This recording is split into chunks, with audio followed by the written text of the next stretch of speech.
Good morning, Americans. This is your favorite alien and Bubba here on Friday, August 23rd, TGIF.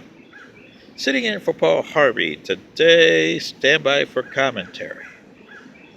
Well, I hope Mr. Harvey would have loved this commentary. It's going to be kind of short because it takes a long time to explain, so if you want more on this commentary, email me or write on this video comments, okay?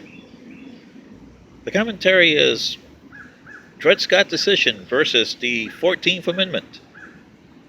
Yesterday, CNN, and the anchor was Miss Baldwin, as usual, had this guy who they were discussing how Mr. Trump was usurping the Constitution. And this and that and the other, and he found out that he got himself in a no man's land over there trying to discuss this, so he brought the Dredd Scott Decision and the 14th, saying that the 14th nullified the Dredd Scott Decision. Really? So this will be a cursory thing for you guys, okay? There's a lot more involved in here, but here it goes. Mrs. Baldwin, or Miss Baldwin, when that guy told you that on CNN yesterday, he doesn't understand the 14th. The 14th is a very complex amendment. It shouldn't even have been written because it's caused a lot of problems during the line here for our generation, and a lot of problems in the last century and a half. The 14th is an amendment written by the legislature and approved by the states. Well, in 1866, the southern states can tell you they had no say in the matter because they weren't even around in the Union. So see, that's a strike right there with that one guy. They should have written this amendment when all states were ratified and members of the Union. Number two, the Dredd Scott Decision of 1857 was a 7-2 decision, whereas Mr. Scott and his family were suing to get their civil rights, citizenship, and everything that a proper American citizen should have.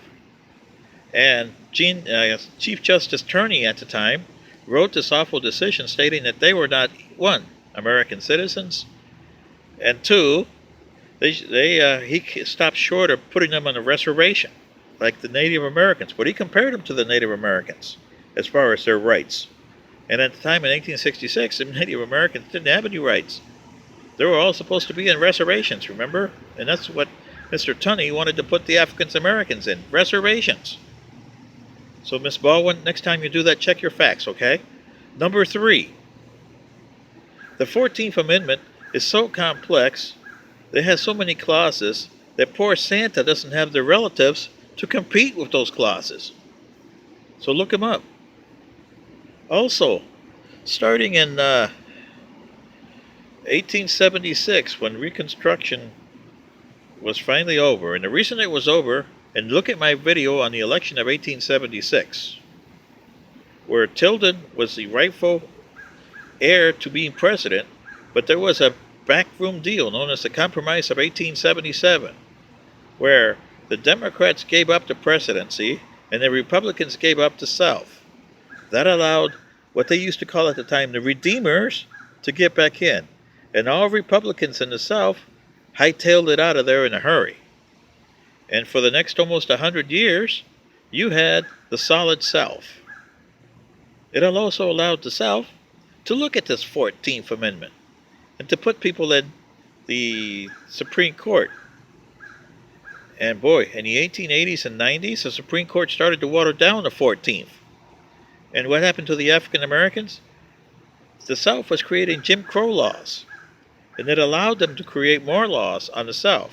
It also allowed the North to create segregation laws. This guy didn't tell you that from CNN, did he? That was the 14th that did that.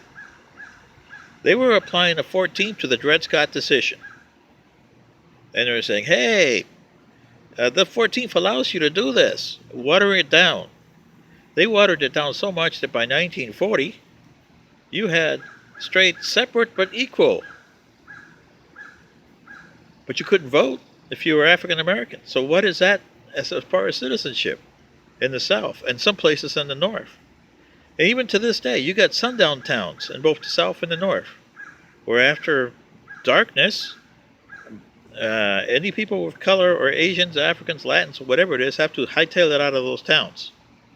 It's still around. It wasn't until the Brown versus the Board of Education in 1954, 97 years after the Dredd Scott decision, that some parts of the Dredd Scott where it started to be nullified. The Brown versus the Board of Education was the Supreme Court trying to rectify itself from the Dredd Scott decision. But nobody's rectified the 14th.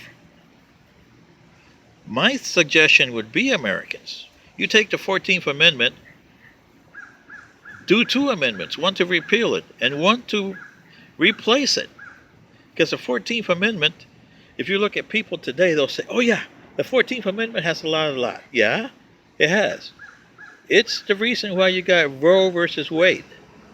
It's the reason why you have the laws of anti-abortion in some states. And when they go in there, the Congress is going to have to look at that and have to look at that against their other decisions, including the Dredd Scott decision. They're going to have to apply it there.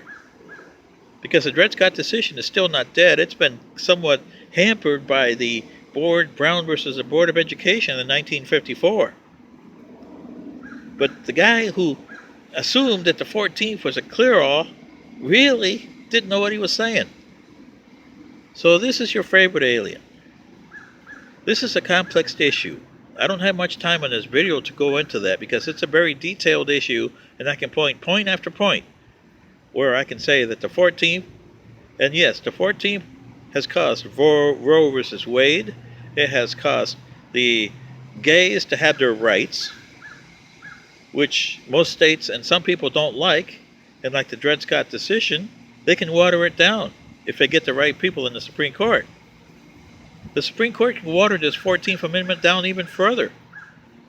They didn't have to change their views after the Brown versus the Board of Education in 54. They just went the other way and the pendulum swings. But the pendulum will swing right back to Dredd Scott sooner or later. So this is your favorite alien, and Bubba, telling you, especially African Americans, you were that close to being in reservations like the Native Americans. And to this day, the Native Americans don't have a right because the reservation should be represented in Congress. They should have representation in Congress because their nations are supposed to be part of the United States, but they're not. Anyway, you could have been their African Americans. And the party that you hold dear, the Democrats, look at the Compromise of 1877, the Jim Crow laws that passed, the segregation laws that were passed in the 1900s, 20s, 30s, and 40s, and all the other things that the Democrats have done. Then they created a second Civil Rights Act in 1965. You had one in 1866. Why do you need a second one? Because of them and the Dredd Scott decision. So you see, it was created by Democrats too. And you're still voting for them. So I have nobody to blame but you, African Americans. You guys created this mess.